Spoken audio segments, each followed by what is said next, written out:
Hello, my friends. I am back, and we are going to keep reading The City of Ember. So, last time we read, Lina and Dune had gotten together and they had looked at the instructions, figured out they needed to go down to the pipeworks, and so they started exploring. And they went to the door that Dune had discovered that he thought might go to an abandoned storeroom. And the door was still locked, but they saw somebody go in and come out. They don't know who it was or what they were doing. So, we are going to keep reading and see if we can find out. Excuse me. Alright, chapter 10. Blue Sky and Goodbye. Lina slept restlessly that night. She had frightening dreams in which something dangerous was lurking in the darkness. When the lights went out in the morning, she opened her eyes. Her first thought was at the door in the pipeworks, and then, right away, she felt a thud of disappointment, because the door was locked, and someone else, not her, knew what was behind it. She went in to wake Granny. "Time to get up," she said, but Granny didn't answer. She was lying with her mouth half open and breathing in a strange, hoarse way. "Don't feel too good," she finally said in a weak voice. Lina felt Granny's forehead. It was hot. Her hands were very cold. She ran for Mrs. Murdo, and after that to Clothing Square to tell Captain Fleary she would not be coming to work today. Then she ran to Oliver Street to the office of Dr. Tower, where she banged on the door until the doctor opened it. Dr. Tower was a thin woman with uncombed hair and shadows under her eyes. When she saw Lina, she seemed to grow even more tired. "Dr. Tower," Lina said, "my grandmother is sick. Will you come?" "I will," she said, "but I can't promise to help her. I'm low on medicine." "But come and look. Maybe she doesn't need medicine." Lina led the doctor a few blocks to her house.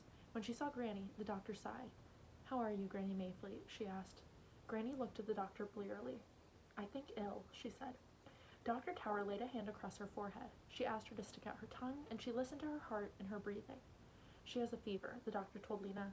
"You'll need to stay home with her today. Make her some soup. Give her water to drink. Put rags in cool water and lay them across her forehead." She picked up Granny's bony hand in her rough, reddish one.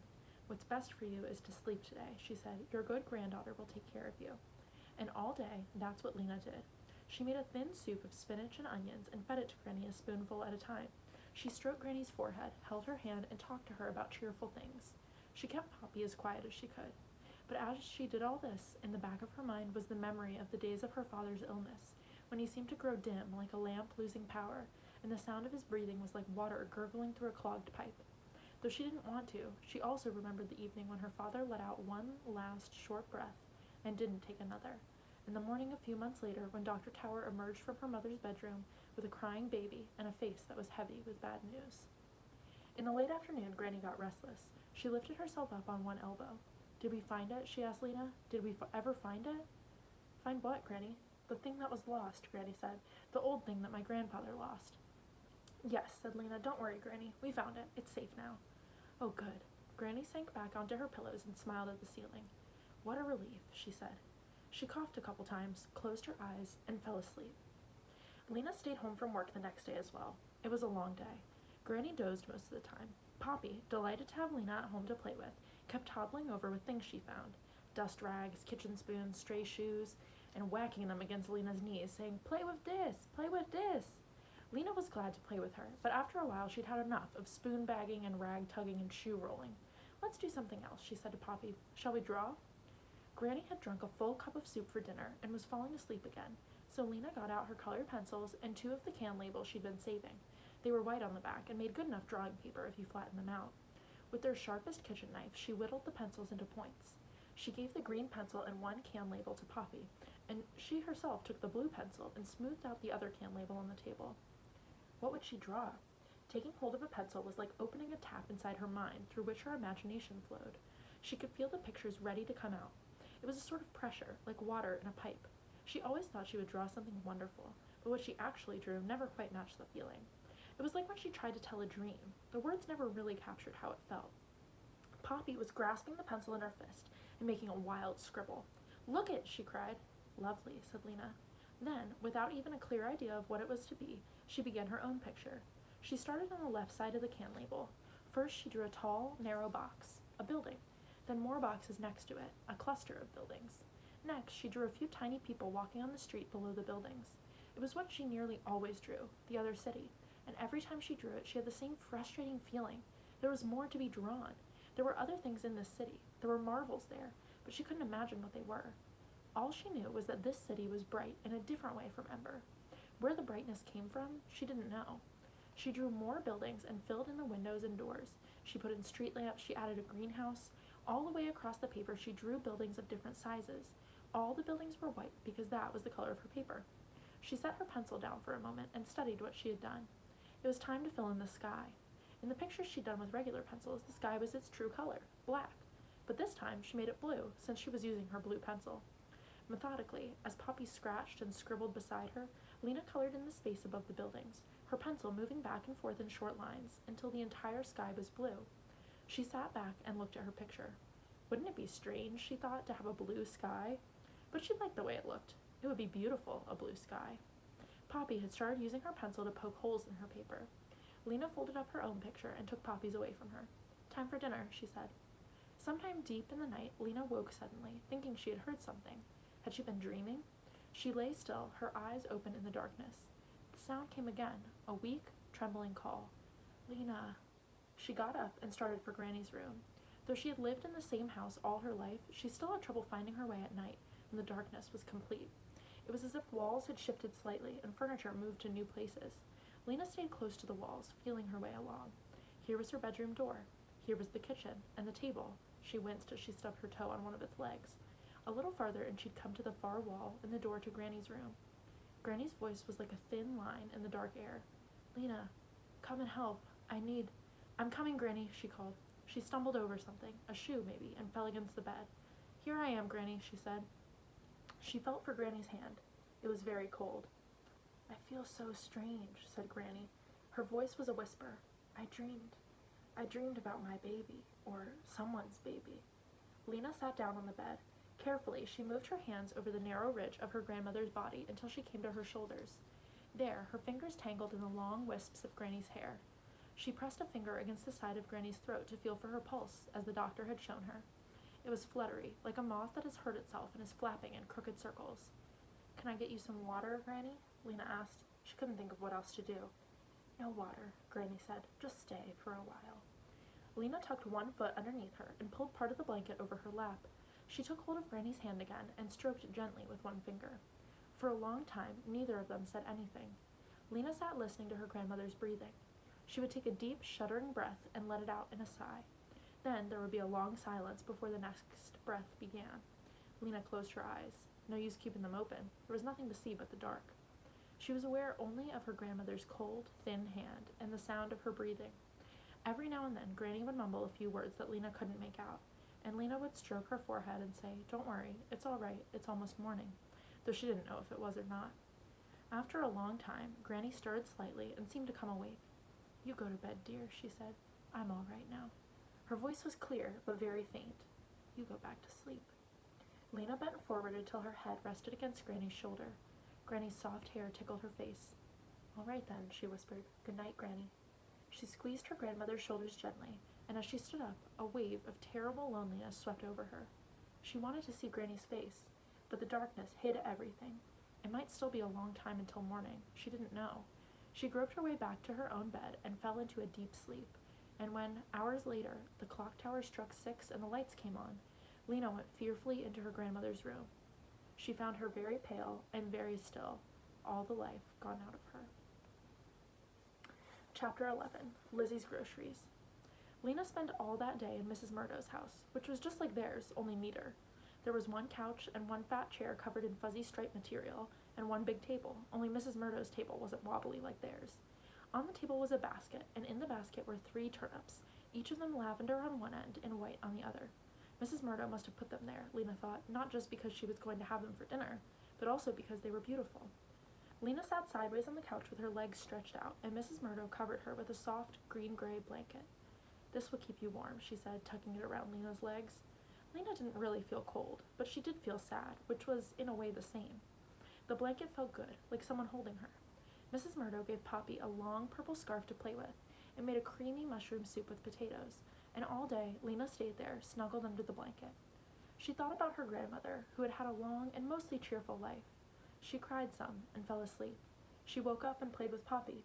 The day had a strange but comforting feel to it, like a rest between the end of one time and the beginning of another.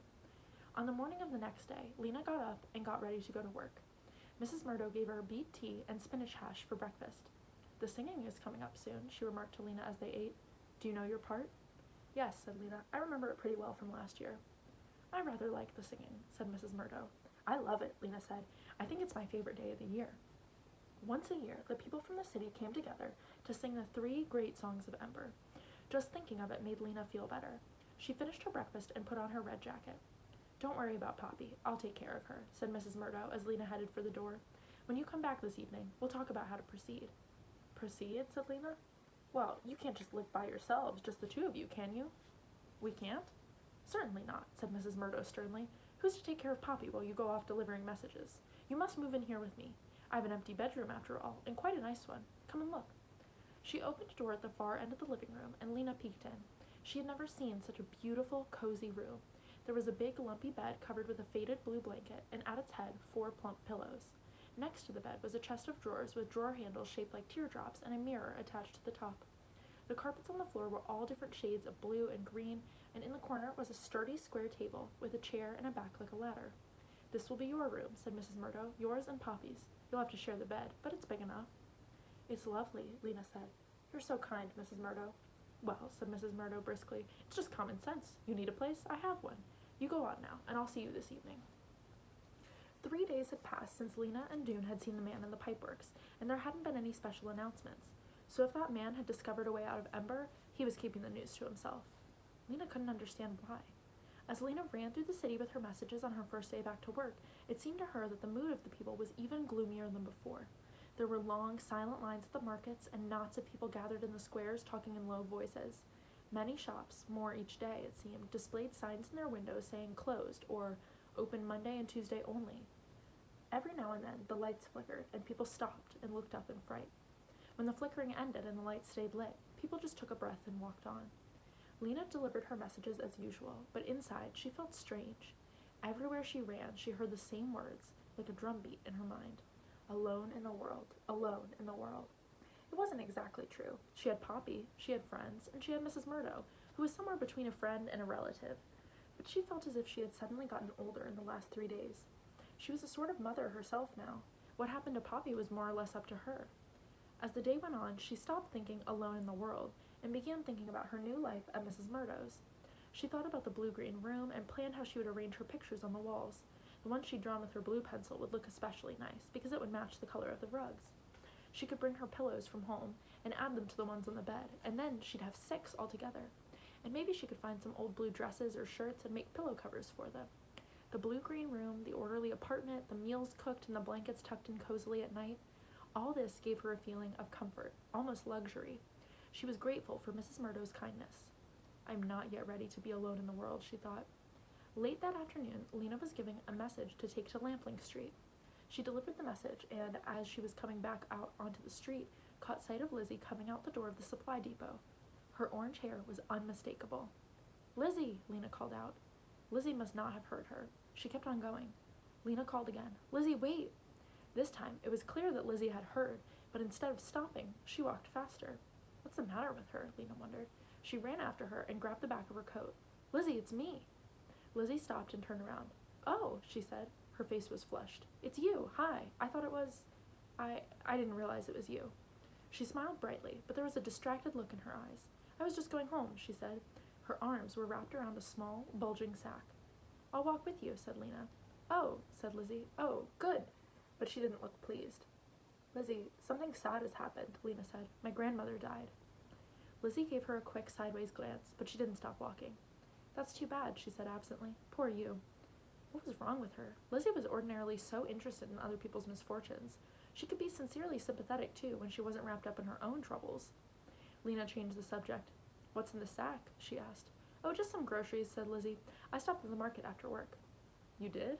Lina was confused. She had seen Lizzie not 2 minutes ago leaving the storeroom office. Lizzie didn't answer. She began walking and talking quite fast. It was so busy today at work. Work is so hard, isn't it, Lina? I think work is much harder than school and not as interesting.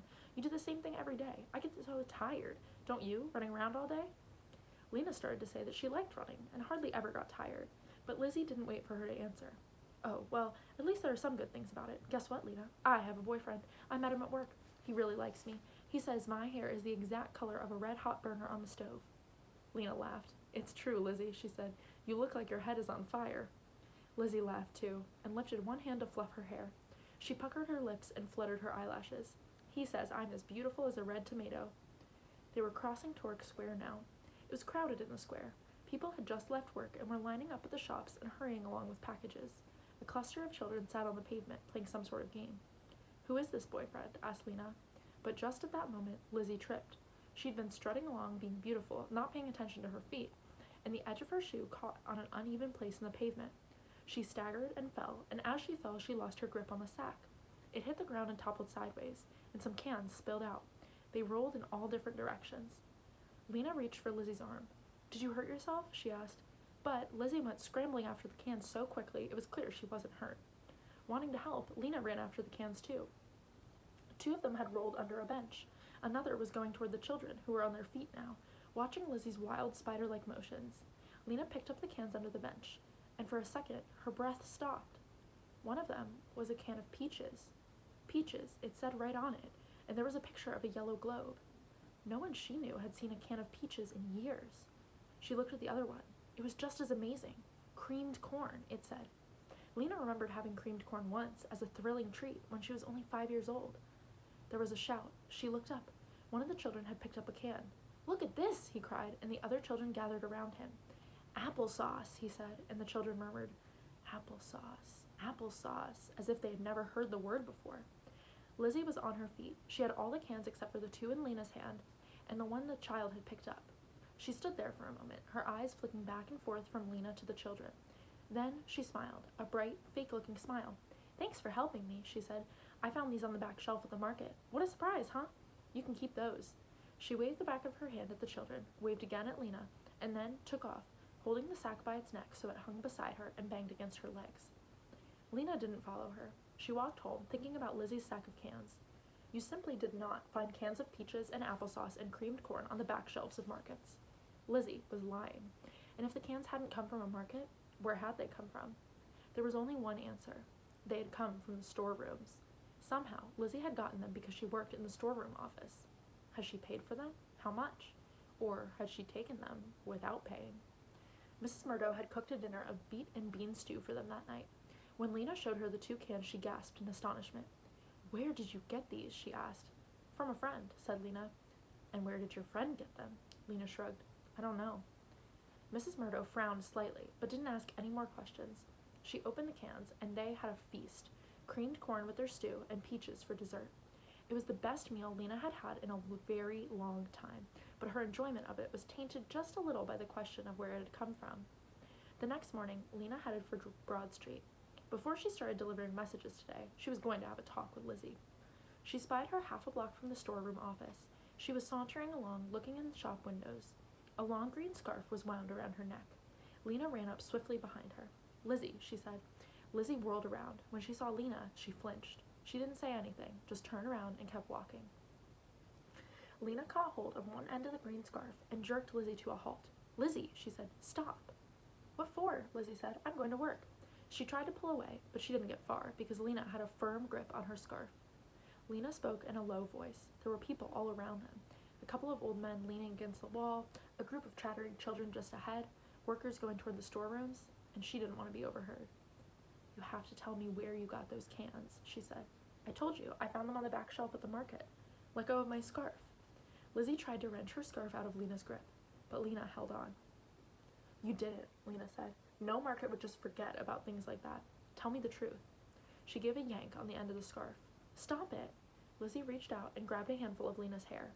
Lina yelped and pulled harder on the scarf, and the two of them scuffled, snatching at each other's hair and coats.